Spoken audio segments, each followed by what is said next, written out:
जय महाकाल मेरे साधकों, मैं तांत्रिक कालीनाथ अघोरी स्वागत करता हूं आप सबका मेरे चैनल में। साधकों, आज हम आप सभी के लिए एक ऐसी अघोर साधना लेकर आए हैं जो कि मात्र 21 मंत्र जाप करने से ही सिद्ध हो जाती है। साधकों, जब तक यह साधना चलती है तब तक आपको इस मंत्र का मात्र 21 बार जाप करना रहता है और यह साधना प्रत्यक्ष हो जाती है। साधकों, यह साधना है अघोर भैरव की प्रत्यक्षीकरण साधना।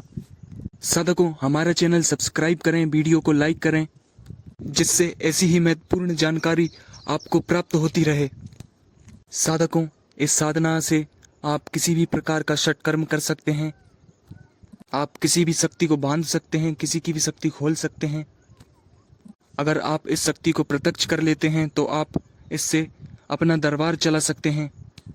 साधकों, इस साधना के 3 विधान हैं। हम आपको प्रत्यक्षीकरण वाला विधान बताने जा रहे हैं। साधकों, इन सारे विधानों में भोग एक ही रखा जाता है, बस मंत्र, संकल्प और दिन का अंतर हो जाता है। साधकों, जिनको भी यह साधना प्रत्यक्ष करनी है उनको 41 दिन का संकल्प लेना है। प्रत्यक्षीकरण का बोलकर आपको संकल्प लेना है। साधकों, इसमें दिशा हमेशा दक्षिण रखना है और इस साधना को आप किसी भी रविवार से कर सकते हैं या भैरव अष्टमी पे कर सकते हैं। साधकों, जब भी आप 41 दिन की साधना करोगे तब आपको रोज मात्र 21 मंत्र का जाप करना है। सबसे पहले साधकों, इस साधना में त्रिकोण पत्थर की जरूरत पड़ती है, जो कि आप कहीं से भी प्राप्त कर सकते हैं। फिर उस पत्थर को अपने सामने स्थापित करें, फिर उस पर तेल और सिंदूर से लेप करें। साधकों, यह साधना आप किसी भी भैरव मंदिर या अपने घर पर या एकांत स्थान पर कर सकते हैं। अगर साधकों घर पर कर रहे हैं तो कोशिश करें सरसों के तेल का अखंड दीपक जलाने का। अगर आप अखंड दीपक नहीं जला सकते हैं तो आपकी साधना काल में दीपक हमेशा जलता रहना चाहिए। साधकों, फिर आपको पान और नारियल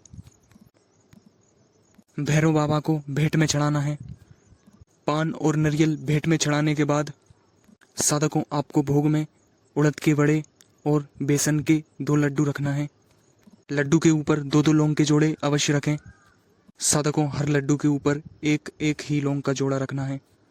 साधकों, एक मिट्टी के पात्र में शराब रखें और एक पात्र में मांस रखें। मांस बकरे का रखना है। साधकों, एक बाटी भोग में और रखना है। साधकों, इतनी सामग्री रखकर आपको दिए गए मंत्र का 21 बार जाप करना है। 21 बार जाप करने के बाद साधकों, मंत्र जाप पूरा होने के बाद आपको 7 आहुति देना है। आहुति केसर, छार, छरीला, लौंग की देना है कपूर पर रखकर। साधकों, जितनी भी आहुति दोगे आप कपूर जलाकर देना है, कपूर के ऊपर आहुति देना है। साधकों, इसमें ज़्यादा डरावने अनुभव हो सकते हैं तो सोच समझ कर ही करें। साधकों, जिनको भी यह मंत्र की साधना करना है वह हमसे एक बार आज्ञा जरूर ले लें। साधकों, जब भी भैरव प्रत्यक्ष हों, चमेली के फूल की माला पहनाकर उन्हें प्रणाम करें और डरे नहीं और उनसे अपना आशीर्वाद बनाए रखने का वचन ले लें। जब भी बुलाऊं तब हाजिर हों, मैं जो कहूं वही कार्य करें और मेरे परिवार की रक्षा करें। यह वचन आप भैरव बाबा से ले सकते हैं।